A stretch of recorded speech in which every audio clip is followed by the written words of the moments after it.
Buenas, bienvenidos a un programa más de Emprendedores de Éxito. Hoy tengo a Jorge Coronado, que es experto en ventas, formador y autor del podcast Esto va de vender. ¿Qué tal, Jorge? ¿Cómo estás? Encantado, muchas gracias por invitarme. A ti por venir. La verdad que tenía muchas ganas de hablar contigo y que hablemos de tu expertise, porque supongo que vamos a hablar de ventas. Jorge, para aquellos que no te conozcan, preguntitas muy rápidas, ¿vale? Para situarnos. Edad. Tengo 47 años. ¿Dónde vives actualmente? Pues ahora mismo en un lugar idílico que es Fuengirola, en la Costa del Sol, algo que me ha permitido el emprender, por ejemplo. Buenísimo. ¿Desde hace cuánto? Pues muy poco, porque teníamos la empresa en Málaga, que es la capital, y nos vinimos aquí hace 2 años aproximadamente, 2 años y medio, así más o menos. ¿Te consideras una persona de éxito? Es una pregunta difícil. Vamos a decir que soy una persona que lo busca constantemente, que en ese sentido nunca estoy satisfecho al 100%. Bueno, ¿sabías a lo que te querías dedicar siempre? ¿Has perseguido una pasión o te la has ido encontrando en el camino? Me la he ido encontrando en el camino, ¿no? Siempre he tenido espíritu emprendedor, pero también he trabajado a sueldo y no ha sido ya, o sea, por ejemplo, ahora sí que con el tema de la comunicación y la formación me encuentro muy a gusto, pero no fue una cosa que digamos que yo tenía ese germen desde el principio. Actualmente, ¿cuál es el mayor emprendimiento que tienes? Yo tengo varias empresas, aparte de mi proyecto personal, de mi marca personal y del podcast. Yo tengo una agencia de marketing digital con mi mujer, que está dedicada a ofrecer servicios muy especializados a inmobiliarias y a promotoras. Lanzamos el año pasado una pequeña startup con una serie una- creamos, digamos, un funnels para empresas a medida. Y aparte mi mujer tiene una empresa que se dedica al bienestar digital para empresas. O sea que tenemos, digamos, varios frentes abiertos en ese sentido. Ya veo que descansar debes descansar poco, ¿no? Poco a poco, ya te digo, poco. Eso es así. Somos papás también, que eso marca mucho, pero tenemos varios. Lo que pasa es que, claro, siempre que tienes muchos proyectos abiertos, tienes que priorizar, ¿no? Y en otras épocas, a lo mejor, que éramos más jóvenes, de un poquito más de libertad, pues a lo mejor le dábamos un poco más de tiempo al proyecto para ver si funcionaba, si estaba bien recibido, y ahora sí que lo hacemos, nos equivocamos muy rápido, ¿no? Ese rollo del Lean Startup, de equivócate rápido y si ves que por aquí la cosa no funciona, pues cortamos un poco, ¿no? Esa es un poco nuestra filosofía. ¿Cómo tenéis algún protocolo para esto? Es decir, porque creo que es un punto muy interesante este que has dicho de equivócate rápido y es algo que ha salido en otras de las entrevistas que ya he hecho para este programa. Y muchas veces cuando estás a mil cosas, y por lo que tú dices, pues estás a mil y una, porque tienes el niño también, ¿no? Que seguramente te quita Sí, mucho foco, sí. no te das cuenta de los errores, no, o los alargas mucho más de lo que realmente Claro. querrías porque te cuesta más tomar decisiones, ¿no? ¿Tienes alguna manera, algún protocolo que digas, oye, con Yo, esto hacemos una revisión y así me doy cuenta de claro, los claro. errores y Yo corto? no soy muy amigo de los términos en inglés de marketing, de los KPIs y los OKRs y las movidas esas, ¿no? Yo para eso soy mucho más práctico, ¿no? Como estoy en Málaga, pues yo, por ejemplo, te explico mi filosofía, que es la que enseño en la formación en ventas, porque al final lo que hago es formación en ventas para empresas de nuevas tecnologías, para startups, y siempre les digo lo mismo. Una de los principales errores que se comete al emprender es la validación. Es decir, tenemos el sinónimo de que emprender es innovar y no tiene por qué. Tú, de hecho, es mucho más inteligente emprender sobre un nicho, una idea, mercado, sector que ya funciona y que el propio mercado ha validado. Pero cuando lo hacemos, te voy a poner un ejemplo muy, muy sencillo. Imagínate que es una pequeña empresa que ofrece, qué sé yo, el servicio de logística, no transporte. Lo primero que les digo que tienen que, o sea, para mí lo marca la calle, o sea, a vender, empieza a escuchar a tu cliente pero a vender de manera presencial, no me refiero a nivel remoto, tú estás puesto muy de moda, prosperidad líquida, no, ve a la calle, sal a la calle y habla con la gente que tienes delante para ver si eso que tienes en la cabeza esa idea que tienes, o ya sea un emprendimiento pequeño, personal o incluso con amigos, funciona. El mercado lo va a entender, va a encontrar su hueco y vas a poder empezar. Pero no salir a vender con los 3 primeros, ¿no? Digo, sino habla con mucha gente, haz muchas visitas, intenta tener muchas reuniones para darte cuenta si eso va a funcionar o no. Y si ves que no, no esperes que el mercado se adapte a ti. O sea, eso es uno de los grandes errores.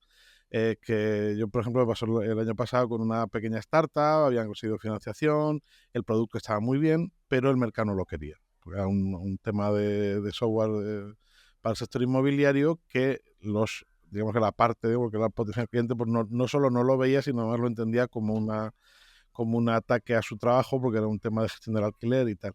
Y no se habían dado cuenta, habían estado 3 años trabajando sobre un producto que no tenía un mercado real y que además no lo aceptaba. Entonces, ¿cuál es para mí, simplificándolo mucho, haciéndolo muy accesible? Hay una cosa que adolecen mucho las empresas y los emprendedores, sobre todo en la era digital, que es el vivir muy encerrados en la pantalla.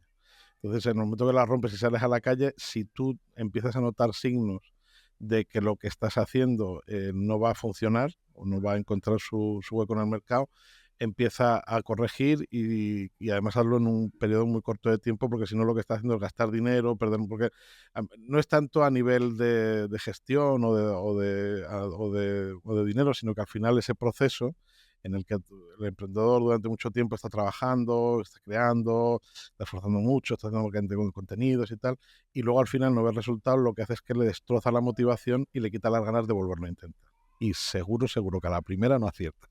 Eso te lo puedo asegurar, vamos. Esto es algo que creo que es interesantísimo porque muchas veces el emprendedor, sobre todo en solitario, cuando ya hablas de startup, muchas veces hay más de una persona ahí pensando y aún así también puede suceder lo que tú has dicho, ¿no? Que no se han validado los mercados y demás y que realmente no hay cabida para el producto. Pero muchas veces en el emprendimiento en solitario, como somos mentes creativas, nos creemos pequeños genios Sí. y que tenemos algo que es una visión que el resto va a aceptar y que pues muchas veces no es así. Y quizás sí que eres un pequeño genio, pero hay un dicho muy popular que es que la masa es estúpida, ¿no? Entonces, o le vas a vender a otros pequeños genios o tienes un problema de mercado. Entonces, al final, creo que el punto que marcas es brutal para tener clarísimo que lo primero que tienes que hacer es saber si eso va a funcionar o no va a funcionar. Si te parece, aterricémoslo un poquito más. O sea, está bien como concepto, pero Te, yo ahora quiero te emprender pongo, algo. te pongo un ejemplo Ujú. muy accesible, ¿no? Fantástico.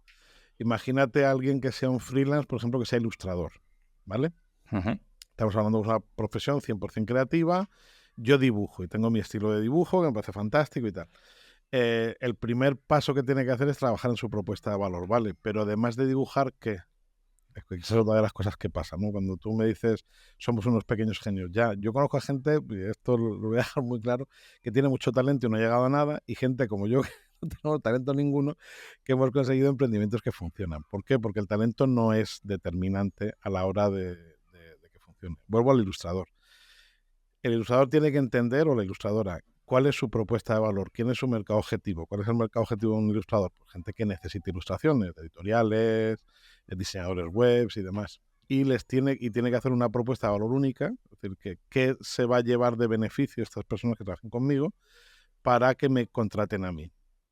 No ser reactivo, porque ese es otro de los problemas de los emprendedores. Hay como una enfermedad en la que pensamos que si yo soy bueno en lo que hago, mi producto, mi proyecto, te he puesto un ejemplo muy fácil como el tema del ilustrador, como yo pinto muy bien, dibujo muy bien, soy muy bueno, he trabajado, a lo mejor que se dan casos, ¿no? Que he tenido suerte de trabajar y me han contratado para un par de campañas de marcas grandes y estoy de manera reactiva esperando que alguien se fije en mi talento para venir a contratarme. Entonces el primer paso es prospectar, es decir, buscar clientes de forma activa, escucharlos y ver si lo que estás haciendo funciona. Esto mismo lo puedes aplicar a programación, a mí me llama mucho la atención cuando los programadores dicen que les cuesta encontrar trabajo o que les cuesta que les encarguen, cuando yo, que tengo una agencia de marketing digital, sé que encontrar un programador es bastante difícil. por ponerte un ejemplo, ¿no? Y el pensar que por publicar en redes sociales o por tener una web muy bien hecha o por mandar una batería de mails y demás vas a encontrar clientes un poco infantil. Es decir, tienes que entender en el momento que emprendes que conseguir clientes o por lo menos conseguir un número limitado de clientes que te permitan hacer sostenible tu emprendimiento es vital. Es decir, eso tiene que ser la prioridad uno. Es decir, la prioridad uno no es el logo, no es la web, no es nada. Es decir, no, lo primero son los clientes. Yo tengo 4, 5, 6 clientes que me permiten tener unos ingresos que garanticen la solvencia de mi proyecto, de mi negocio. Porque al final alguien que es ilustrador tendría, eso sí no deja de ser un negocio. Yo conozco, por ejemplo, y esto le extraña mucho a la gente, gente de un amigo de Estados Unidos que se dedica a diseñar tipografías. O sea, es un diseñador de tipografías. Y es una cosa que es muy rara, ¿no? Decir, oye, no sé si aquí en España hay, supongo que habrá alguno, ¿no? Pero eso tiene demanda, claro. Hay muchas agencias, muchas marcas que quieren tener su propia tipografía, pues para logo, o para lo que sea. ¿Y cómo ha conseguido hacerse un hueco? Prospectando mucho, dejándose ver, haciendo networking, mandando folletos, o sea, no parando de buscar clientes. En ese proceso, o sea, hay un libro muy bueno de ventas de Jeff Bloom, no está en español, está en inglés, se llama Fanatical Prospecting, donde explica cómo es ese proceso. Es cierto que es un libro muy orientado a vendedores, ¿no? Pero que yo le recomiendo a todos los emprendedores porque en ese proceso es cuando te das cuenta de si lo que estás haciendo y ofreciendo merece la pena. O sea, si de verdad, el famoso Product Market Fit, si de verdad eso existe, ¿no? Es decir, si lo que yo quiero, que es la libertad de emprender, porque emprender tiene muchos beneficios, es posible. Es para mí lo más importante. Porque yo cuando, por ejemplo, doy mentorías y doy consultorías, ese es el hándicap número uno. Yo veo proyectos muy buenos, con muy buenas ideas. Hace poco he estado trabajando con una chica que vive en Inglaterra y tiene un proyecto muy bueno a nivel educativo, ¿no? Es un proyecto unipersonal, pero yo que conozco un poco ese sector, sé que su propuesta es muy buena. ¿En qué falla? En la parte, en que está esperando que vayan los clientes. Y nosotros, un emprendedor no es una panadería. Yo pongo siempre la metáfora de la panadería. Un emprendedor no es una panadería que abre sus puertas a las 8 de la mañana y está la gente esperando en la puerta para comprar. Esto me parece muy, muy, muy acertado. Es algo que yo también continuamente cuando hago consultoría o mentoría veo de gente que crea un producto que puede ser bueno, que va acorde con su marca personal y no lo mueve. O sea, Sí. sencillamente lo ha puesto ahí, lo pone en la web, evidentemente, y es como, ok, pero o haces que la gente lo quiera o la gente, como bien has dicho, ¿no? Una panadería, ¿por qué entras? Porque tienes hambre. Es así de simple. Al súper, ¿por qué vas? Porque necesitas cosas. Pero probablemente tu curso de no sé qué hostias no lo necesitas. Si no me doy cuenta de que quiero eso, Es que va a estar un poco complicado, ¿no? Que venda. Me ha gustado mucho también, y para recalcar, el punto que has dicho de que para un negocio, para un emprendimiento, si no tienes logo, puedes funcionar. Si no tienes web, puedes funcionar. Si no vendes, no hay vida. sí, O sea, sí. al final es ese el orden de prioridades. Lo primero es vender, después viene todo el resto de cosas, dejar las cosas más bonitas, tener más amigos, lo que tú quieras. Pero si no, no comes. Sí, porque yo soy muy fan de Dan Kennedy, que Dan Kennedy es uno de los grandes especialistas, muy mayor de marketing directo. Dan Kennedy es el mentor de Russell Brunson, por ejemplo, del creador de Cliffhanger. Entonces, Dan Kennedy, que lleva en esto del marketing desde que no teníamos ordenadores, desde que se mandaba por correo postal, dice una cosa que es verdad y es cierto, que es que el branding siempre es secundario. Es decir, tú, sobre todo cuando somos emprendedores unipersonales, tú no puedes pretender no puedes dedicarle ni el tiempo ni el esfuerzo que una gran marca le puede dedicar a cambiar su logo, hacer su web y demás. Y tu prioridad uno es los clientes. ¿Por qué? Porque todo lo demás ya irá llegando. Es decir, tu cliente realmente no necesita ir a tu web para contratarte, tienes otras fórmulas para llegar a él, y tu prioridad es el encontrar clientes que hagan sostenible tu negocio. Y te voy a poner el ejemplo de la panadería, ahora que lo estamos utilizando, para que entiendas lo que quiero decir. La panadería es un negocio retail, ¿vale? Entonces, por ejemplo, esto lo he dicho en alguna charla y cuando lo digo se ríe mucho porque es así. Yo donde llevo al crío al cole hay una panadería muy bonita que han montado unos chicos jóvenes, una panadería moderna y demás. Tienen un hándicap que es una zona de mucho paso donde tiene mucha competencia.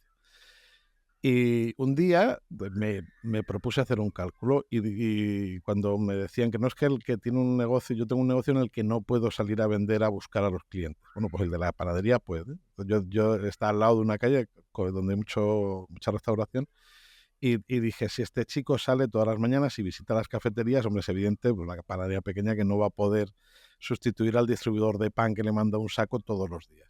Pero es una panadería que hace panecitos esto de semillas, cosas así un poquito más elaboradas. Dice, pero sí le puede vender 5, 6, 7 bollos un poco más especiales para esas personas que quieren un desayuno, que no quieren el pan normal, que quieren un pan de centeno, un pan de tal, vale. Si hace 10 clientes que todos los días le dan 20 euros por 5, 6, 10 bollitos, que será lo que consumen esas cafeterías de desayuno, está facturando 250 euros diarios, que es probable que sea el dinero que le cuesta tener abierto el negocio. Eso quiere decir que una vez que ha terminado ese reparto y se pone detrás del mostrador a atender a la gente que va a comprar una barra, todo ese dinero es beneficio. De lo importante que es el salir a vender. Eso que es tan fácil y tan accesible lo puede hacer cualquier emprendedor. Es decir, descolgar un teléfono, mandar un mail, hacerse una base de datos de empresas que puedan estar interesadas en su producto o servicio, buscar fórmulas de relaciones de networking para conseguir clientes de manera indirecta, pedir que les recomienden. Todo eso es el foco uno y después ya haremos la web y el logo y todo lo demás. Totalmente. Me gustaría compartirte una anécdota de algo muy parecido a esto que acabas de decir, que no solo te cubre los costes del negocio, sino que es que puede ser que te des cuenta que tu negocio mejor es este otro, y es Claro, este claro, secundario. claro. Me gustaría compartirte, yo viví muchos años en Nicaragua y tenía ahí una agencia de marketing, ¿vale? Y llevaba hoteles, restaurantes, turoperadoras, pues las visitaba continuamente, les hacíamos las fotos, páginas web y demás. Al final, la agencia creció mucho y llegamos a llevar 500 hoteles, 500 pymes, ¿no? Les llevamos en marketing y continuamente las íbamos visitando. Y yo soy fotógrafo y me daba cuenta que en Nicaragua no había postales de papel. Sí, Por aquí tengo la alguna. típica la de Sí. esta que te recuerdo, sí. Exactamente.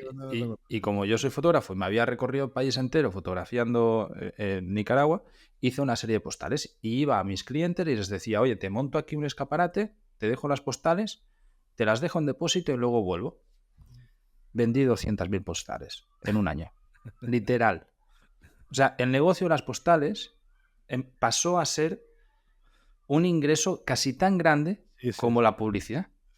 Y íbamos por el país. Yo seguía haciendo exactamente lo mismo, solo teníamos que dedicar, iba con mi pareja, pues mi pareja era la que contaba las postales, les entregaba, cobraba y demás. Pero de golpe nos dimos cuenta que había un nicho de mercado enorme en algo que pero no nos costaba un esfuerzo. precisamente porque tú estás en contacto directo con el cliente. Sí, totalmente, Sí, totalmente. esa es la clave. O sea, yo te pongo el ejemplo de mi agencia. Nosotros lanzamos la agencia en 2019 porque entendíamos que el mercado inmobiliario, el sector inmobiliario, o sea, de la agencia inmobiliaria tradicional o la promotora no tenían buenos recursos a nivel digital. Entonces, claro, nosotros queríamos mejorar, ¿no?, la web de las inmobiliarias.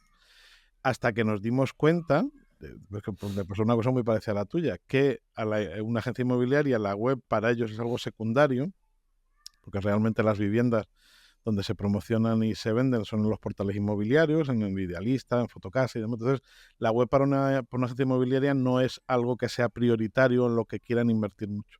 Y que, sin embargo, había pequeñas cuestiones, como por ejemplo hacer pequeñas integraciones API con unos CRM que tienen que les conecta con los portales inmobiliarios, que son a nivel técnico, ¿no?, de desarrollo muy sencillas, pues para ellos tiene mucho más valor que y eso, por ejemplo, me pasó como en tu caso con las portales, ¿no? Que ese pequeño arreglo, bueno, es un pequeño arreglo, pasó a ser prácticamente una de mis principales fuentes de ingreso porque era lo que más me demandaba. Por eso es Totalmente. importante. O sea, yo siempre digo que no hay mejor estudio de mercado que salir a vender. No hay nada, ni aunque sea un gráfico, un PowerPoint de 300 páginas de Deloitte, que no. O sea, que el de la Big Four te senta en un despacho y al final es lo que tiene son gráficos muy bonitos y el papel lo aguanta todo. Sal a la calle, sal y habla con... O sea, Me pasó el otro día con unos chicos que están haciendo un SaaS. Son 2 chicos, 2 programadores que están haciendo un SaaS. Y les pregunté directamente, pero yo siempre junto con esta gente digo, ¿esto cómo lo vendemos? Y me miran con los ojos que pone un ciervo cuando lo va a atropellar un camión. Digo, ¿ha salido? ¿Tú le has preguntado a tu potencial cliente? Porque era un SaaS para, no me acuerdo exactamente, pero era una cosa como muy técnica, ¿no? ¿Le has preguntado a tu cliente si es lo que necesitas, si es lo que quieres? ¿O es solamente una idea que tú tienes y quieres que el cliente llegue a la misma idea que tú? Eso es muy difícil. Fíjate tú, me ha encantado el ejemplo de las postales, porque es encontrar un nicho que ya existe, porque el producto no era nuevo, innovación cero, canal de distribución el mismo de siempre, simplemente te das cuenta, oye, aquí no tienen, por el motivo que sea, no. No solo eso, sino que yo a mis clientes les cobraba como una cuota, una anualidad, ¿vale? Y claro, mi intención con lo de las postales era, de golpe pasaron a que yo les generaba dinero. En lugar de tener que gastar conmigo, las propias postales les daban más dinero de que ellos me pagaran a mí, con lo que la cuota anual ya se olvidaban y era como, sí, Carles, lo que tú quieras, trae más postales y fotos, pues haz fotos ahí en el hotel y lo que te dé la gana, ¿no? Era, la verdad que fue muy curioso, pero fue un aprendizaje enorme. Me ha parecido muy bueno esto que has dicho, ¿no? De ir a contactar con la gente. Claro, muchas veces, la mayoría de las veces del emprendimiento, sobre todo cuando es digital, pensamos en un producto primero y no la solución hacia nuestro cliente ideal. Pero claro, es muy difícil esto, porque ¿cómo puedo pensar en un cliente ideal si no tengo un producto que le voy a vender a él? Entonces, entiendo que se Sí, puede. sí. El caso, me gustaría que realizáramos este ejercicio, ¿no? Para alguien que va a arrancar, ¿cómo le dices? Vale, vamos a definir el cliente ideal. Eso está claro, ¿no? Pues esta es la persona que tú necesitas vender o que puede interesarse por lo que tú ofreces. Pero claro, si no voy a diseñar el producto hasta tener este cliente ideal, ¿cómo defino cliente ideal sin tener un producto? Hombre, esa dicotomía es complicada, ¿no? En el mundo emprendedor. Va a depender mucho de la idea que tengas, ¿no? Porque también, del mismo modo, es difícil saber quién es el cliente ideal si no tienes muy clara cuál es tu idea o tu propuesta de valor. O sea, por ejemplo, retos con los que yo me encuentro, ¿no? Yo te pongo en mi caso. Te acabo de poner el caso del tema de la agencia inmobiliaria. Nosotros nos metimos en el sector inmobiliario porque entonces, bueno, estoy en Andalucía, en la zona de Málaga, que hay mercado inmobiliario enorme, de muchos tipos y demás, y porque primero estudié el mercado. Entonces, yo ofrecía un servicio que es el de marketing digital, vamos a decir, donde ya había competencia y lo que hice fue especializarme en un nicho. Entonces, a partir de esa especialización ya tienes, digamos, una fórmula más fácil. Ahora, cuando no tienes claro hacia dónde vas, es complicado, Carles? Es complicado. Yo Claro. siempre les digo lo mismo. Primero, que tengan clara la idea, qué problema soluciona la idea, qué beneficio real tiene para el cliente. Hay una cosa que la gente, esta es una lección buena, la gente no diferencia entre necesidad y punto de dolor. Entonces te voy a poner un ejemplo muy sencillo, aprovechando que estoy gordito, me he puesto gordito. Yo, que eso es lo que de verdad hace vender o hace que la gente confíe en un producto. Yo necesito adelgazar, por salud o por lo que sea. Esa es una necesidad. Pero el que yo necesite adelgazar no me va a motivar a que contrate un entrenador personal o me apunte a un gimnasio. ¿Cuál es el punto de dolor? Yo necesito estar en forma porque soy papá y quiero ir corriendo por el parque a jugar con mi hijo, ¿no? Y si no adelgazo me va a costar y voy a estar ahí, en fin, ese es el punto de dolor. Entonces empezar a pensar en eso, y este es el problema que resuelvo, diferencio entre necesidad y punto de dolor, y a partir de ahí, y a partir de entender cuál es el punto de dolor, hago a mi buyer persona, no antes. Es decir, y poco a poco, siguiendo ese camino, vas refinando mucho el proceso a quien te diriges. Es decir, yo tengo una agencia de marketing, no soy programador web, ¿vale? ¿Pero de qué web? ¿Para quién? ¿Qué programas? ¿Una web genérica? ¿Programas landing? ¿Programas, no sé? No, de todo no. De todo no, porque contra más amplia sea tu oferta, más difícil te va a ser encontrar a tu cliente. Tú no eres el Corte Inglés. Tú tienes que ser, soy el mejor. Yo, por ejemplo, cuando en la agencia contratamos a alguien para un trabajo específico, yo quiero a alguien que esté muy, oye, mira, soy la persona más especializada en desarrollo GAP o en programación de Python o en landing integradas en WooCommerce, por decirte algo, ¿no? Ese es un poco hay un chico que conozco que, como ahora hay muchísimos, además él se ha dado cuenta de ese agujero en el mercado y lo hace muy bien, que su único trabajo es hacer integraciones de Stripe. Es decir, los emprendedores lo contratan porque configurar en la pasarela de pago no es fácil y él se lo hace por un precio y les mantiene que eso funcione bien y que llegue bien el dinero y tal y que cual. ¿Por qué? Porque es una cosa que es compleja, configurar Stripe es a lo mejor tirarte una mañana penándote con el ordenador y alguien que vende infoproductos o tiene una pequeña tienda online, hacer eso le quita mucho trabajo, ¿no? Es un poco la idea. Claro, el punto, mira, me ha recordado esto. En la última mentoría grupal que yo tuve de emprendedores, había una chica que era ilustradora y tenía un caso muy similar a este chico, ¿vale? Aparte de que también era desarrolladora de UX, UI, entonces hacía como muchas cosas, pero ella quería dedicarse a la ilustración. Y cuando empezamos a hacer un micronicho, es decir, yo quiero hacer esto, como esto que acabas de decir, una pasarela, o sea, integración de pasarela Stripe. Cuando acotamos tanto, nos dimos cuenta, ahí le dije, vale, vamos a buscar clientes. ¿Quién es tu cliente ideal? Para mí, con el chico este que tú has dicho, lógicamente tú piensas los emprendedores, porque son los que venden Sí, sí. por Stripe. Pero muy probablemente el cliente ideal no son los emprendedores, sino son los desarrolladores de software, los desarrolladores de páginas web, que van a necesitarte a ti. En el caso de integrar pasarela de Stripe, no creo, porque cualquier desarrollador web va a saber hacerlo. No es algo tan difícil. Sí, sí. Pero si eres desarrollador de un software muy concreto, te interesa mucho más un cliente que sea recurrente y que sea grande a volumen, que te vaya, que luego tú seas un subcontratado. O sea, que Sí, él sí, venda sí. tus servicios a quien sea, ¿no? Y te integre dentro de su equipo. Porque ese es el segundo paso. Al final tú eres el cliente de tu cliente, ¿no? Efectivamente, como tú dices, en este caso concreto, en el de las pasadas de Stripe, él empezó así, pero en el momento que ha cogido un poco de tracción y empezó a tener algún... Porque también él se ha dirigido a esos clientes que, vamos a decir, tienen un pequeño dominio de su web, ¿no? Pues está programa en WordPress o con Elementor. Son gente un poco Juan Palomo, ¿no? Que no delegan el tema del desarrollo en una empresa como la mía. Pero en el momento que él se ha centrado en eso, enseguida, vamos, yo he sido el primero en contratarlo. Entonces, a mí tener a alguien que él cobra un precio que es bastante competitivo y el tener a alguien en el que yo pueda estar tranquilo y decir, mira, nos ha entrado, imagínate, lo típico, nosotros para tema de e-commerce, ¿no? Nos ha entrado un e-commerce, ya está todo preparado y tal, pero necesitamos la integración de Stripe, que a mí me supone bloquear a alguien 2 días para que lo haga, pues mira, Lo haces tú y chao, sí, me chao, olvido. y me olvido. Y él se ha dado cuenta de esto y tiene ya varias agencias a los ilustradores, que tengo algunos clientes en la mentoría, les digo lo mismo, es decir, tú que ilustras y a quién le puede interesar esto. Y al final el principio es el mismo, oye, pues habla con una agencia o habla con diferentes agencias, manda tu portfolio, en qué te especializas, y da igual, hemos puesto el caso del ilustrador, porque vas a conseguir que haya tener gente que venda tu trabajo. Es decir, al final pasa con un chico que es editor de podcast, por ejemplo, ¿no? Que él, aparte de buscar el cliente a través de la marca directamente o al emprendedor, él se ha puesto en contacto con agencias. ¿Por qué? Porque a la agencia le viene muy bien. Porque una agencia de comunicación o de marketing, tener a alguien que les edite un podcast supone poder darle un servicio más a su cliente.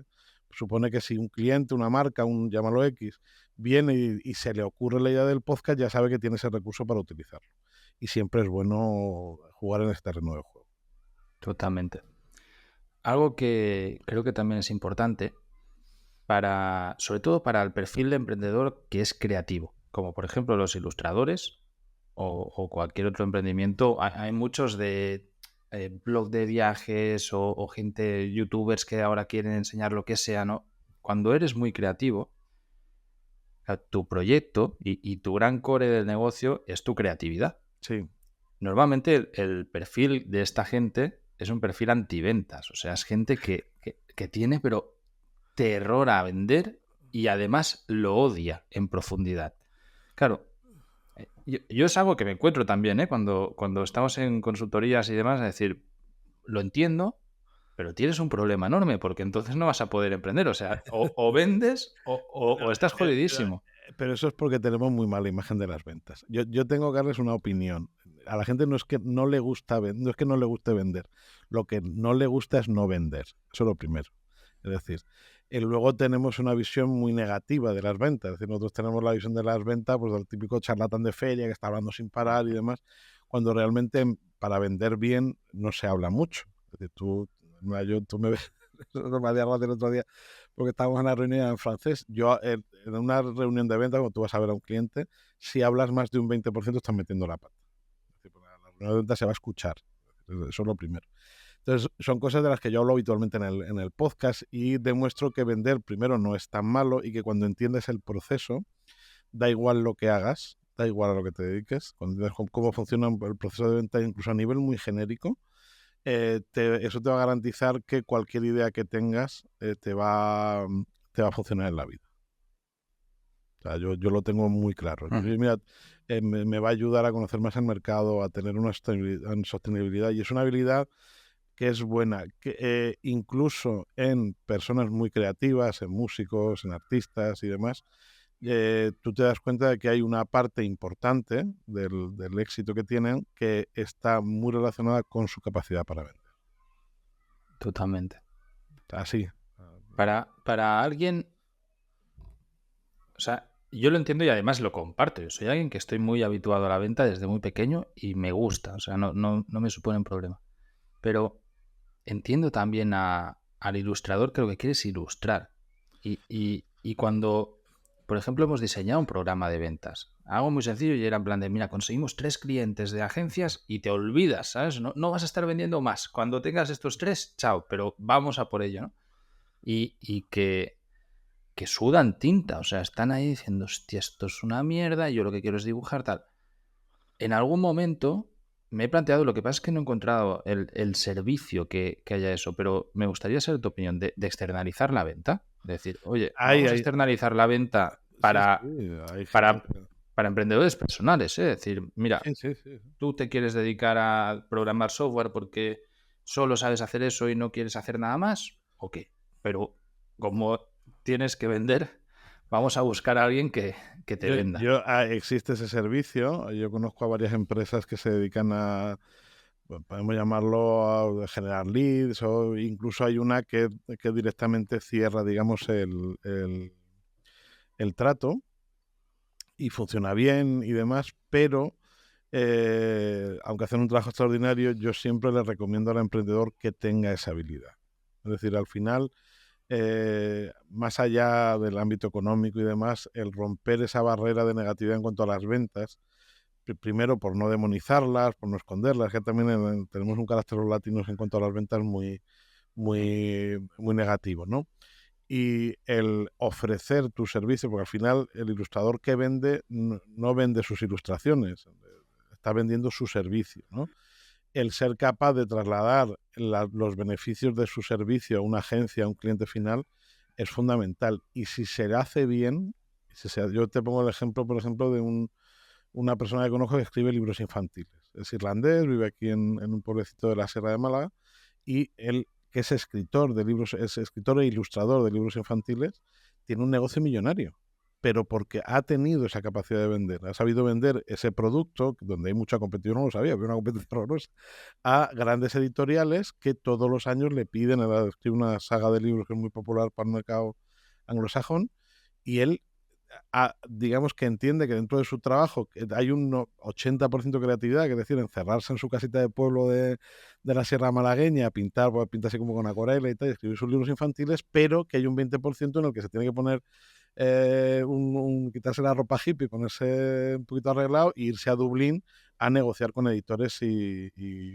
grandes cadenas de ventas. Eso es así, ¿no? Con su agente, supongo que cómo funciona mucho el mundo editorial, pero él lo entiende y lo naturaliza y le parece bien. Al final, él ha conseguido como emprendedor lo que él quería. Es decir, yo cuando me preguntan, Carles, quién es para mí un referente del emprendimiento, para mí un referente del emprendimiento no es Steve Jobs. ¿Y por qué? Porque Steve Jobs es una persona que en un momento muy concreto, que es entre los años 70 y 80, con unos amigos, tiene suerte de que llama la atención de gente que le da dinero y crea una macroempresa. Que tiene muchas cosas buenas, no me malinterpretes, pero no puedes tomarlo como referente del emprendimiento porque en algunas cosas te vas a dar cuenta de que su fórmula de ver o su éxito tú no lo puedes alcanzar. Para mí el referente del emprendimiento es J.K. Rowling. O sea, J.K. Rowling, que era una madre divorciada, sin dinero y demás, que se sentaba por las mañanas en una cafetería para escribir un libro y que en torno a ese libro ha creado un imperio multimillonario, que es Wizarding World.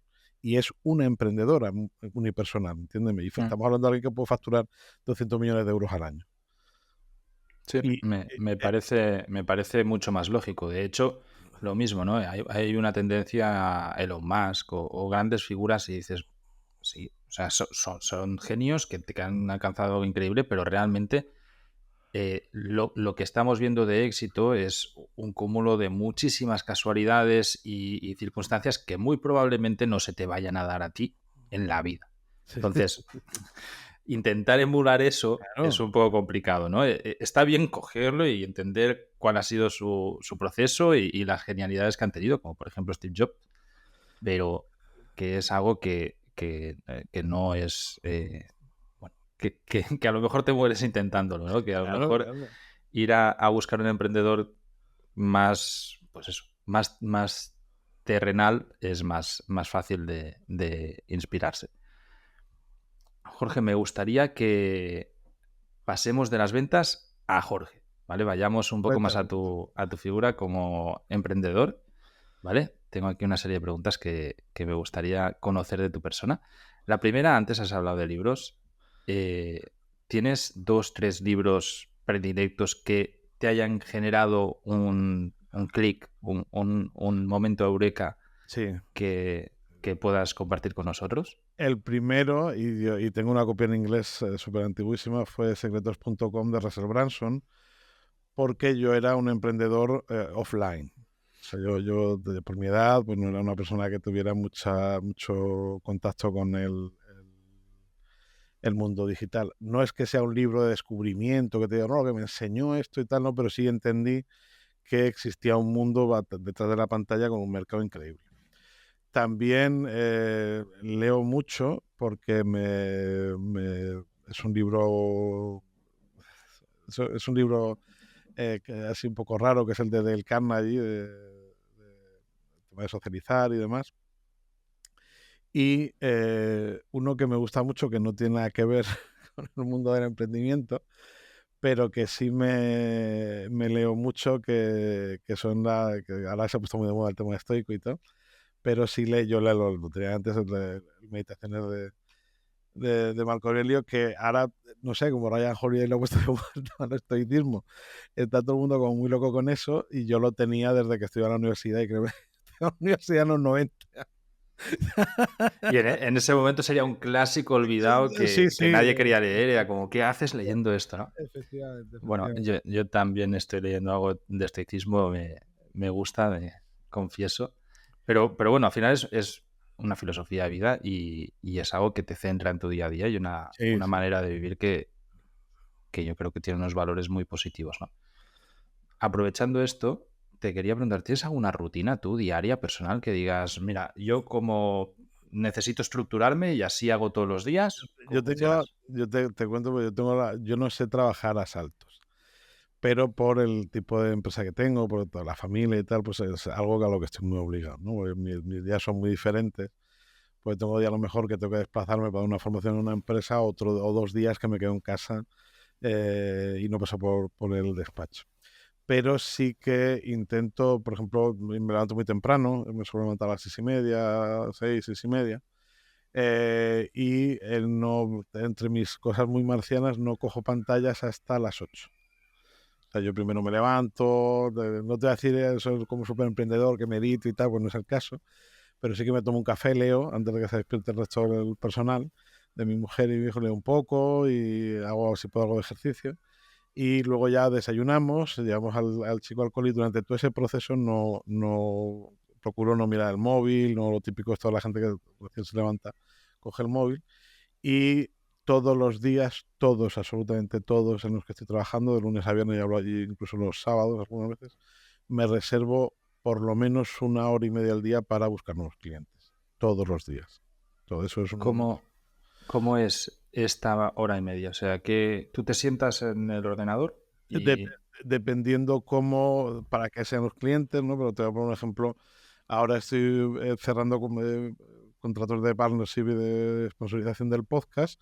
Pues dependiendo cómo vaya a llegar a esos clientes, bien sea correo postal, pues preparo todo eso, lo mando, tengo un pequeño CRM y voy controlando eso. Y voy desde hacer conexiones en LinkedIn hasta mandar correos, llamar por teléfono. Pero esa hora y media para mí es sagrada, ¿no? Es un poco el motor. Luego ya llega el resto del día, que el resto del día pues son reuniones, o vete a visitar a un cliente, o con tal persona pues ha habido un problema con su web, hay que solucionar, lo que sea, ¿no? Pero esa hora y media para mí es muy importante y es algo que, por ejemplo, recomiendo a todo el mundo. Ya resérvate un espacio, aunque sea muy pequeño del día, para que no suele ser la misma, por cierto, dependiendo de cómo tenga la agenda, pues hay veces que lo puedo hacer por la mañana, lo puedo hacer por la tarde, pero procuro hacerlo todos los días. Me parece el mejor consejo que puedes darle a alguien. O sea, para mí, yo es algo que tenía un to-do list y diario, ¿no? Que cada día vas como entre los cuales está hacer ejercicio, lo que sea. Y yo no era venderte, o sea, Sí, tal sí. cual. Y es dedicar un momento a ventas, ¿no? Y así es como se consigue absolutamente todo lo que te hace crecer el negocio, básicamente. ¿Tienes un despacho? Veo que tienes un set aquí muy chulo, Esto, pero no. no, esto es el estudio. Nosotros tenemos la empresa aquí, yo vivo en un ático, entonces tenemos la oficina y la casa en el mismo sitio. Y tengo un despacho, bueno, un despacho. Tengo mi zona de trabajo y este es el estudio. Adecuamos una zona de estudio para grabar los podcasts y los vídeos y un canal de YouTube que vamos a lanzar en breve. Genial. ¿Tiendes a tener un plan de vida personal? ¿O Sí. vas improvisando una hoja? O sea, ¿tienes una hoja de ruta definida que vas rediseñando? ¿Cómo funcionas en este No, sentido? yo tengo un plan de vida. Nosotros, mi mujer es más joven que yo, tiene 30 años, nosotros fuimos papás en el 2019 a finales. Entonces, desde que tuvimos al nene, digamos que se reorganizó un poco nuestros objetivos vitales, ¿no? Al principio nos casamos en 2017 y teníamos otros proyectos, pensamos irnos fuera, un poco hacer el tema de viaje, pero cuando se quedó ya embarazada, pues reorganizamos un poco y hicimos un poco de cambios, ¿no? ¿Por qué? Porque, por ejemplo, la decisión de venirnos a vivir a Fuengirola está muy relacionada con ser papás, ¿no? Porque es una ciudad más pequeñita, más amable para criar un niño y tal.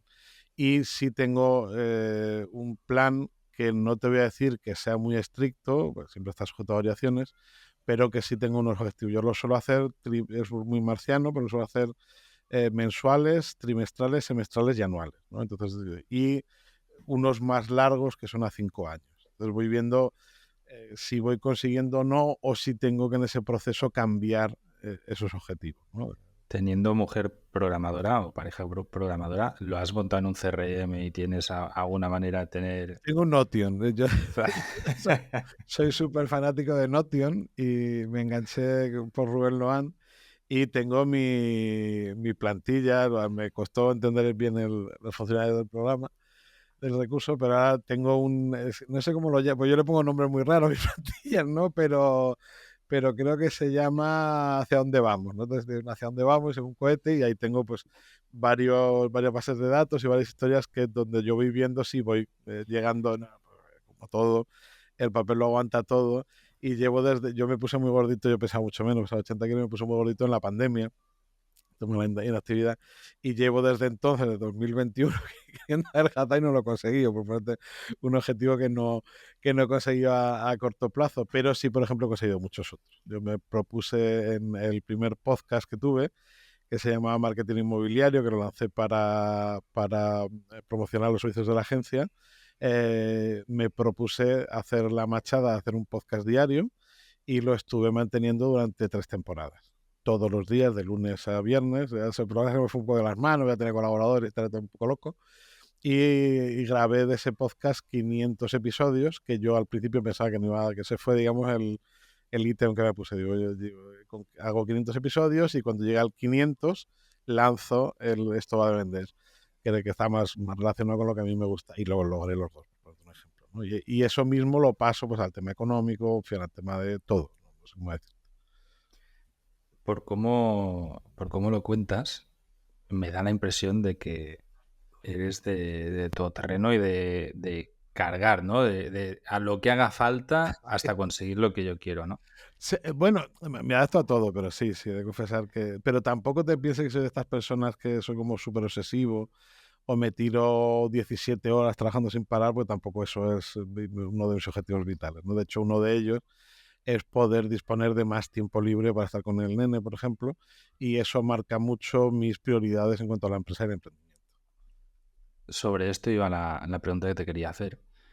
¿Tienes identificado alguna manera de evitar a toda costa quemarse, el síndrome de burnout? De que digas, es que si no, trabajaría hasta el infinito, ¿no? Y muchas veces priorizaría algo que no es la prioridad, que en tu caso, pues por lo que dices, tu familia sería Claro, algo prioritario. Disculpa la interrupción. Si te gusta este tipo de contenido y espero que estés aprendiendo un montón, que sepas que hemos entrevistado a 52 emprendedores de éxito. Este año he sacado un montón de aprendizajes y todo ello lo he transcrito y resumido y analizado en el libro Emprendedores de éxito. Tienes el enlace en las notas del programa. entiéndeme, yo en ese sentido es difícil porque el emprendedor al final, cuando tú emprendes, está haciendo algo que te gusta. Entonces, cuando haces algo que te gusta, es muy difícil ponerle freno y tendemos mucho a hacer las jornadas maratonianas de 14 años, de 14 horas. Yo tengo un sistema de trabajo que me permite combinar ambas cosas. Te voy a poner un ejemplo. A lo mejor ahora estoy preparando material del podcast, estoy grabando vídeos y tengo 2 días de trabajo muy intensos, ¿no? Y en los que a lo mejor, pues sí, le he hecho 8 horas o 9 horas o estoy súper enfocado con eso.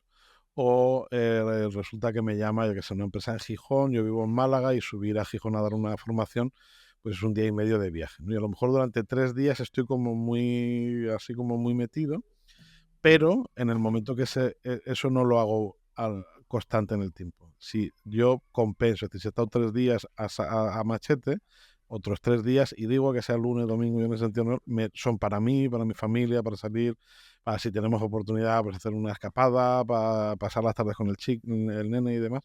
Y luego darte cuenta, y este es un consejo muy bueno, que hay que saber que es primero lo urgente, separar lo urgente de lo importante y que lo urgente nunca es tan urgente. O sea, vivimos en una sociedad donde hay que contestar a un mail al momento, hay que contestar a un WhatsApp al momento y todo eso. Yo, por ejemplo, me has preguntado entre mis rutinas. Yo contesto al correo electrónico por la tarde. O sea, si tú me mandas un correo electrónico después de determinada hora, a lo mejor no te contesto ese mismo día porque yo tengo mi hora de contestar los correos, ni antes ni después. Y todo eso te ayuda a no estar muy pendiente. Y otra cosa que hago es que yo, será por la edad, no tengo esa fijación con el móvil. O sea, no es que trabaje en modo avión, pero yo, por ejemplo, no consumo redes sociales si no es por tema de trabajo. Y leo, digamos, vivo la vida a través de mis ojos, ¿no? A través del celular, con lo cual, aunque te parezca una tontería, el sentirte desconectado te da una libertad. Yo le recomiendo a todo el mundo, yo por ejemplo salgo a pasear con el niño, no llevo el móvil. Pero no va a pasar nada por no llevar el móvil, por salir a dar un paseo y si pasa un accidente alguien me presta el suyo para llevar una ambulancia, ¿entiendes? Y eso a la gente le cuesta mucho. O sea, si eres capaz de dar 10.000 pasos con el móvil en casa, ya has dado un avance importante para ser un poquito más libre. Me parece muy buen consejo el de salir sin el móvil. Pero realmente es esto, ¿eh? O sea, lo primero que me ha venido a la cabeza es, si pasa algo, llevamos 20.000 años de historia en el que la gente salía a pasear con los niños sin el puto móvil. No creo que estos últimos 15, Sí. ¿no? Hayan supuesto un cambio Piensa, importantísimo. piensa una cosa, yo me crié en los 90 cuando un amigo no solo no te llamaba a ti directamente, sino que llamaba a tu casa y te dejaba el Sí, recado. yo me criaba así todavía. Y O claro, sea, llegaba y la madre, pues no sé dónde cojones están niños, ¿sabes? Ha pirado por ahí con la pelota y ya volverá. Y- o sea, y me pasan cosas con eso súper curiosas que te pierdes de la vida. Mira, yo bajo casi puedo todos los días a dar un paseo por la zona de paseo de la playa aquí en Fuengirola, de un paseo muy precioso. Y el otro día hubo un fenómeno no sé cómo se llama, que se ponía la luna roja, ¿no? Estaba la luna llena y la Ujú. luna roja. Y entonces yo iba dando, pues sin el móvil, por supuesto, dando un paseo, y mi hijo, que tiene 3 años, pues estaba flipando en colores. Pues imagínate el mar de noche, con poca luz, y la luna roja, pero rojo Ferrari, no sé cómo decir. Pues me paré en un sitio donde se veía muy bien, se veía la estela de la luna, lo disfrutamos. Mi hijo, que está aprendiendo a hablar, pues me estaba contando, papá, ¿y esto qué tal? Y cuando miré al lado, había aproximadamente 35 personas que en vez de verlo, le estaban haciendo fotos con el móvil o lo estaban grabando con el móvil. Entonces, digo, tío, disfruta el momento, que a lo mejor no lo vuelves a ver en tu vida. Exacto. Aparte, yo a lo mejor es por vocación profesional, yo soy fotógrafo, pero que es que luego ves la foto y dices, pues es que es una mierda, o sea, es muy mala, no, Sí, no sí. la vas a compartir en un grupo de WhatsApp y nadie va a entender qué es eso. O sea, sí Sí, se entiende por el contexto, pero nadie va a apreciar ninguna belleza en esta foto, ¿no? totalmente, Disfrútalo, totalmente. porque bueno, al final termina pasando eso y o haciendo vídeos y dices, bueno, disfruta tú el momento y no hace falta que lo compartas tanto.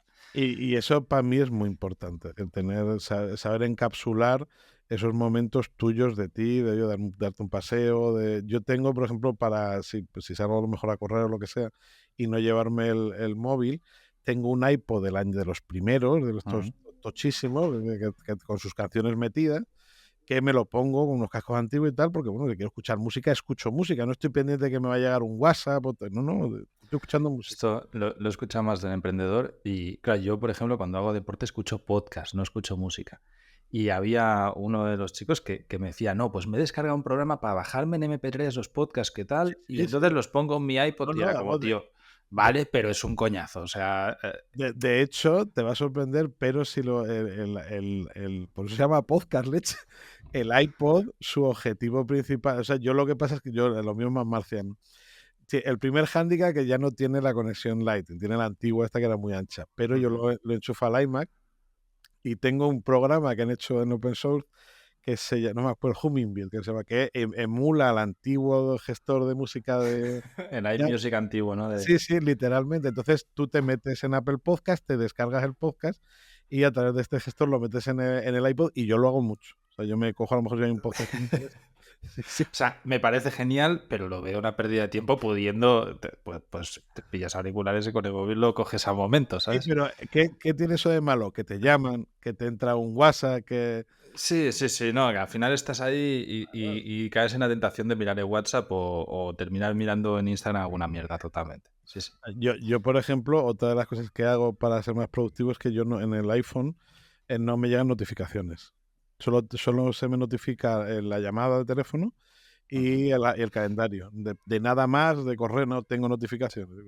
Y eso, la gente, son tonterías, pero la gente no se da cuenta del tiempo que te ahorra. Totalmente. Volvemos a emprendimiento, ¿vale? ¿Tú tienes equipo, tienes colaboradores, personas que trabajan para ti? Nosotros somos dos, la empresa somos dos, y para determinadas cosas subcontratamos, pero dentro del emprendimiento, dentro de mis proyectos, sí colaboro. No solo tengo, sino que además colaboro con mucha gente. O sea, el emprendimiento, por decirte un emprendimiento unipersonal, que es mi marca personal, el tema de la formación en ventas, yo colaboro con muchísima gente. O sea, el emprender también es saber realizar las relaciones correctas y juntarte con gente que esté en un punto parecido al tuyo, porque entre todos llegas más lejos. Yo, por ejemplo, Totalmente. sí, yo por ejemplo colaboro, por decirte cosas que he hecho así últimamente. He colaborado con Joan Boluda en su membresía de audiocursos. He colaborado ayer con Javi Consuegra, tiene una membresía de ventas para emprendedores digitales muy chula que se llama El Hacker. Con Marina Miller, que tiene una membresía de marketing que se llama Espabilismo. En fin, que yo entiendo el emprendimiento como que si estás con gente que está en ese punto vas a aprender mucho, ¿no? El apoyarte en gente, porque al final los problemas, las frustraciones, los éxitos y los fracasos suelen ser muy parecidos, ¿no? De todos. Y aprendes de gente que está o ha estado en un punto muy similar al tuyo. ¿Tienes algún mastermind Mío, me refiero de... con otros emprendedores? Tenemos uno, pero no lo llamamos así. Yo pertenezco a la membresía de No es Asunto Vuestro de Víctor Correal, Yo también. que él tiene, hace mastermind con emprendedores, con Álvaro Sánchez y demás. Y solemos hacer algunos muy informales, pero es más como una quedada de amigos. No te voy a decir que sea un basta, más por un nombre como muy grandilocuente, donde además son como muy random, porque suelen empezar porque alguien le manda un WhatsApp a alguien, ¿no? Es decir, alguien, de hecho, imagínate, el último que hemos tenido es que Joseli, que es un amigo de Málaga, le mandó un WhatsApp a Rafa Casas, que es copywriter, porque había tenido un problema con un cliente que era por cierto del sector de viajes. Ya Rafa me llamó a mí cuando nos quisimos dar cuenta, oye, pues hacemos tú unos 5 y como una cosa así, pues, como muy random. Pero aparte del de Víctor, no, sí he querido hacer uno mío, pero he de confesarte, Carlos, que es que no he tenido tiempo. Lancé al final de la primera temporada del podcast, la web del podcast, iba a hacer una pequeña membresía porque toda la gente que viene a mi podcast me deja un contenido, vamos a decir, extra, ¿no? Con consejos de ventas para emprendedores. Iba a hacer una pequeña membresía con eso, pero no me ha dado tiempo porque no tengo tiempo material, he tenido que priorizar otras cosas. Te preguntaba antes lo de si trabajas con equipo y si tienes personas a las que delegas parte de tu trabajo, porque es algo muy recurrente de un problema que se añade. Es decir, cuando tú eres emprendedor en solitario y vas creciendo muy rápido porque has dado con la tecla correcta y te está funcionando todo el emprendimiento, empiezas a delegar y llega un momento en el que tu día a día se pasa más a la delegación de este equipo, a la coordinación de equipo y la gestión de trabajo, que a esa creatividad o a ese quehacer que hacía que tu negocio siga creciendo en la velocidad que estaba, ¿no? ¿Tendrías algún consejo para alguien que se encuentra en esa situación o cómo crees que gestionarlo correctamente? Lo primero es saber que tienes que delegar. Ajá. Es decir, dentro de tu propuesta de proyecto, saber qué parte tienes que delegar, valorándolo tanto a nivel económico y de tiempo. Y el tiempo no solo me refiero al que te ahorras por delegar esa tarea o lo que sea con esa persona, sino en lo que te va a costar ponerlo en marcha. Porque muchas veces delegamos una parte de lo que hacemos y nos lleva más tiempo coordinarlo que lo que nos hubiera costado a nosotros. Y eso, por ejemplo, yo es un error que he cometido muchas veces. Es decir, yo, por ejemplo, te pongo cosas que delego. Yo delego una parte de la gestión de mis redes sociales porque no me da tiempo. Una parte. Pero mantengo una parte, digamos, de todo lo que es la parte creativa, yo estoy pendiente de que todo vaya bien y demás. Saber meter, cuando ya es un proyecto, yo te pongo por ejemplo un proyecto de desarrollo web, cuando ya se meten 4, 5, 6 personas, a mí no me gusta mucho andar con Slack, con Discord, y es una locura, ¿no? Entonces yo soy mucho más práctico para eso y suelo tener reuniones muy cortitas donde todo el mundo tenga muy claro qué es lo que quiere hacer, qué es lo que tiene que hacer y cuándo tiene que estar hecho.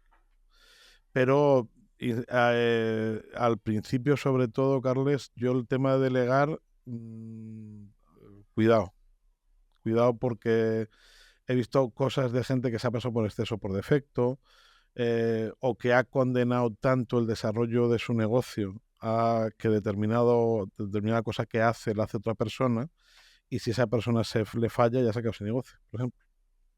Totalmente. Me gusta el consejo para aquellos que estáis escuchándolo, pillarlo, porque delegar es muy complicado. Y cuando creces mucho también pues, puedes tener problemas de sobredelegación y pasa esto mismo que has dicho, que alguien no cumple con lo que tiene que hacer y atasca el proyecto, ¿no? Para mí algo que es importantísimo siempre es detectar cuellos de botella y solucionarlos. Eso es lo urgente de verdad en cualquier proyecto. Sí. Encontrar por qué está pasando algo que está atascando y identificarlo y darle solución permanente. No meter un parche, porque al final si no vuelve a suceder de manera constante. Jorge, si tú te agobias, ¿vale? Que esto es algo que a los emprendedores pues de vez en cuando nos pasa, ¿no? Te agobias, pierdes foco, eso que dices, me va a rentar la cabeza, estoy ya que no puedo más. ¿Te ha pasado algo malo que te ha llevado a esta situación? ¿Tienes identificado algo que hagas que te desatasque esa situación? Que digas, mira, pues me voy a hacer esto o paro y hago lo que sea. ¿Qué me pasa? Al final el ser emprendedor, al final es tirarte una buena parte del día resolviendo problemas. Y como te pille con el ánimo bajo, pues por motivo que sea, te pasa mucha factura. Entonces yo lo que hago es cortar. Es decir, si yo incluso ha llegado a pasar a lo mejor que estoy con la cabeza yo como el cerebro como la plastilina, en momentos a lo mejor que tienes unas fechas de entrega de un proyecto muy próximas y tal, y prefiero cortar y desconectar durante un día. A mí me hace falta que yo le digo regular los niveles.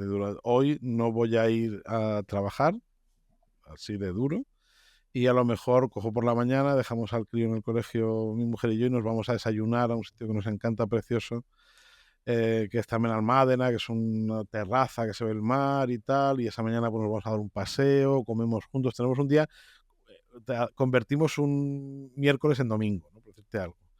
Y eso, y nos desconectamos totalmente. Es decir, o vamos a dar un paseo, a comprar un libro, y eso a mí hace que ese día que he perdido lo recupere el doble al siguiente. Porque seguir arrastrando esa... Sí, si sigues en una nube de mierda, Te puedes tirar sí, 3 días y eres cero productivo, y lo que haces es generar todavía más problemas y te conviertes tú en el cuello de botella. exactamente.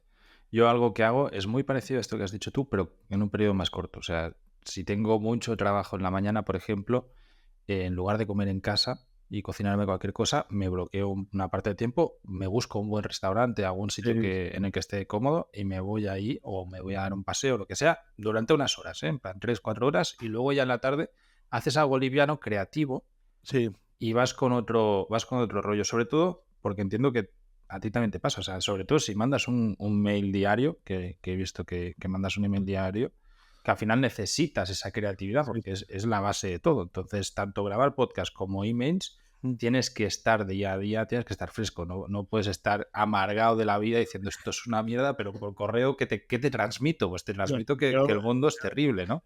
yo procuro siempre ir, llevar el mail un día por delante, aunque hay veces que es imposible, y me llega a pasar, que me ha pasado por ejemplo esta semana, que te quedas 2 días sin recibirlo porque es que no me ha dado tiempo a sentarme a escribirlo. Y ¿eres fan del email diario? Yo es algo que he hecho a temporadas, pero que desde hace un Yo, tiempo... yo soy muy fan. O sea, Ujú. te cuento lo bueno y lo malo. Lo bueno es que es un canal de comunicación extraordinario con la gente. ¿Qué pasa lo malo? Que se está usando mucho ahora del mail diario. Lo ha puesto muy de moda Isra Bravo Se pasó por aquí hace unos días. Sí. pues él lo ha puesto muy de moda, él lo hace muy bien, un grandísimo copywriter y demás, pero ahora mucha gente lo practica pero no lo entiende. Que ese es uno de los problemas. Entonces, en el mail diario, yo vendo en el mail diario, evidentemente, pues eso es el mail diario, pero en el mail diario tienes que ser capaz, más allá del copywriting, de establecer una relación de complicidad con la gente que te lee. Entonces, yo procuro que haya interacción. A la gente le sorprende mucho cuando yo les digo la gente que me contesta. O sea, no se mira tanto, o sea, se mira más, digamos, el éxito del mail diario con el tema de la rentabilidad que tenga, y yo les cuento la gente que me contesta. Es decir, yo prácticamente cada persona yo desde que te suscribes a mi lista, ya en el primero o segundo correo te da bienvenida, te pido que me cuentes quién eres para saber, para ponerte cara. Yo no tengo una lista de miles y miles, todo lo contrario, pero es sorprendentemente rentable para la proporción de gente que hay dentro, porque el grado de compromiso es muy alto, porque aparte de vender, recomiendo libros, o a lo mejor un capítulo de una serie y tal, que eso es digamos, el germen del método Seinfeld. El método Seinfeld es contarle a la gente cosas cotidianas con las que empaticen y que estrechar esa relación. Es decir, que esa relación sea mucho más estrecha. Esto lo practico completamente. Yo muchas veces, de hecho, yo vivo viajando desde hace mucho tiempo y estoy escribiendo pues cosas que me pasan durante el viaje, ¿no? E intento también a veces sencillamente compartir un relato con un poco de humor, porque cuando te mueves mucho pues pasan muchas cosas, ¿no? Y, y luego sin ninguna intención, porque es lo que decías, ¿no? Al final, bajarlo y buscarle un método, hay mucha gente que de golpe se ilumina y dice, pues voy a crear esto, y genera un personaje que no es real, que no es él, y se nota a leguas, que lo estás leyendo y dices, esta no es tu voz, tío, te estás Sí, inventando algo que está bien que te crees ese personaje, pero no conectas. Yo creo que esa parte es fundamental. Quería preguntarte algo que acabas de decir relacionado a tu lista de correo. O sea, tú tienes una lista, vendes por la lista, tienes otros canales de difusión en tu emprendimiento personal. ¿Tienes alguna estrategia concreta que te haya funcionado muy bien para aumentar esta lista, para aumentar la visibilidad que tú tienes? ¿Qué te ha funcionado? Yo te cuento todo lo que he probado con el podcast de ventas. El propio podcast ya de por sí es una herramienta de visibilidad muy alta. Del podcast me llegan muchos suscriptores a la lista porque hay gente que se lo recomienda, porque al podcast, pues igual que haces tú, pues entrevisto a gente que es relevante y esa gente me trae su audiencia y demás. Y la red social en la que estoy trabajando ahora y me está dando una visibilidad que las cifras me sorprendían mucho y me está trayendo oyentes al podcast y me está trayendo clientes y demás, es LinkedIn. O sea, yo por ejemplo, con el podcast inmobiliario, que lo tuve de 2020 a 2022, trabajaba muchísimo Instagram en cuanto a publicaciones y tal. Tenía una comunidad en Instagram alta, tenía, no recuerdo, 2.000 y pico, 3.000, pero no conseguí nunca ni el volumen de descargas que tengo ahora, ni los suscriptores que tenía entonces una lista de correo para el tema inmobiliario, ni nada. Y con LinkedIn me está funcionando muy bien, tanto a la hora de conseguir clientes y hacer relaciones con gente que yo pensaba, con directivos y tal, que pensaba que no era posible, pues eso es posible. ¿Cómo lo haces en LinkedIn? ¿Publicas post Yo también? ¿Tu email diario lo...? publico casi todos los días. Es cierto que el estilo de publicación es muy diferente. En LinkedIn lo que publico son reflexiones, o a lo mejor es una frase un poco irreverente del tema de las ventas. Y invito a la gente, o bien promociono los capítulos del podcast, e invito a la gente que se suscriba a la lista. Y me fijé un poco en la estrategia de Jaime de Kaizen y vi que él metía pequeños clips. Yo todavía no lo he hecho, pero sí que voy a empezar a hacer ese tipo de cositas, de meter pequeños clips de audio y demás, porque me ha funcionado muy bien en cuanto al volumen de descargas. Muchísimo.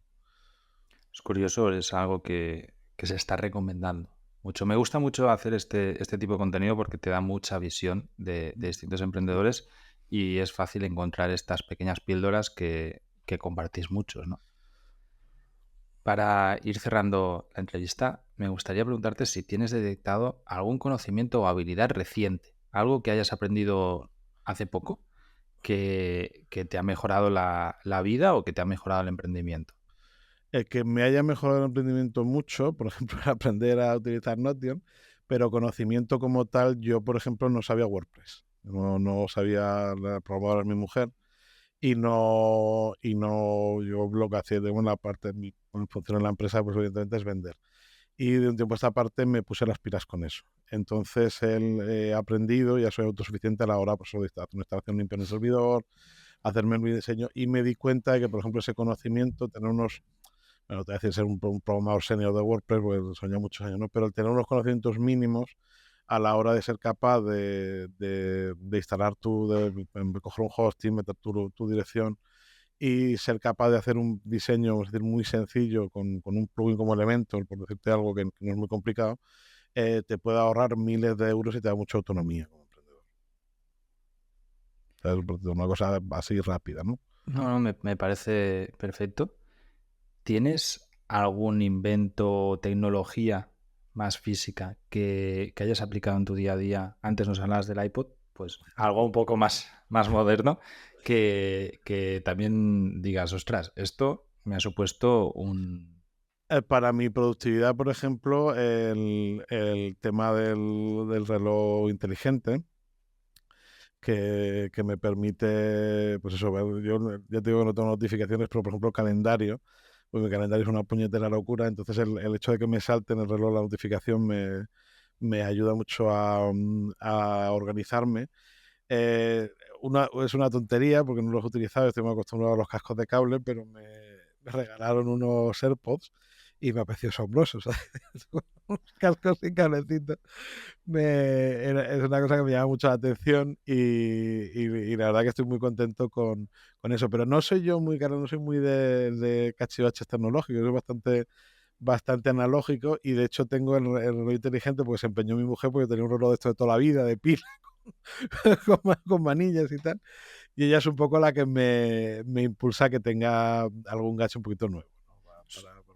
Yo, algo que me hizo quitarme el reloj inteligente eran justamente las notificaciones.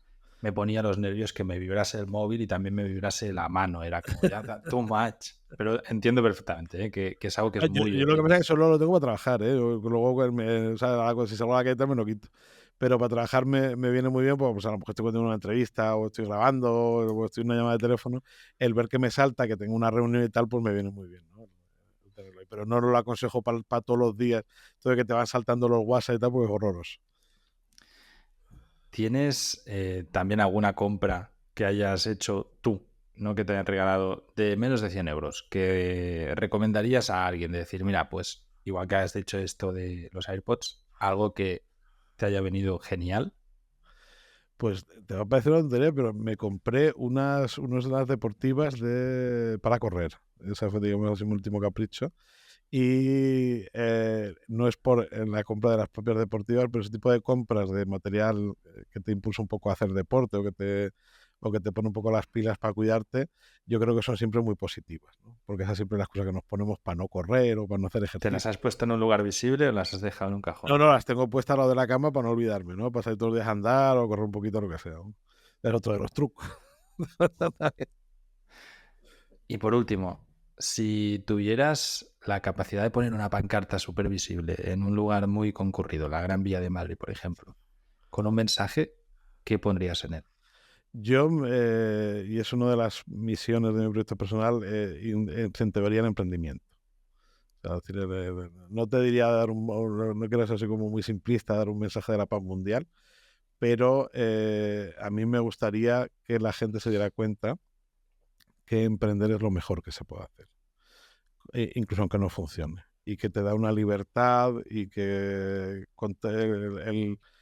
una sociedad con muchos emprendedores es un síntoma muy, muy bueno. Es una sociedad que está creciendo, que avanza. Al final el emprendedor, más allá del tema económico, está aportando algo a su entorno. Y aquí en España pinchamos mucho en eso.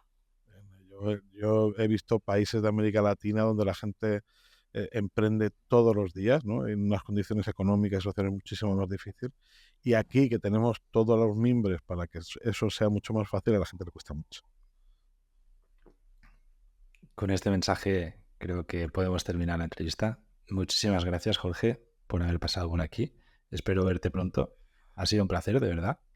Y espero que también hayas estado a gusto. Pues fantástico y muchísimas gracias por invitarme, Carles. Hasta la próxima. Espero que hayas podido disfrutar de esta entrevista. Ya sabes que nos ayudas un montón dándole like, suscribir o 5 estrellas allá donde estés escuchando o viendo esto. Si te interesa este tipo de contenido, que sepas que en exitoemprendedores.com estamos trabajando constantemente para generar más contenido como este y además hemos transcrito y estamos vendiendo el libro Éxito Emprendedores, donde hemos analizado todas las entrevistas que hemos hecho y sacamos las mejores conclusiones fáciles para que tú puedas aprender de ellas.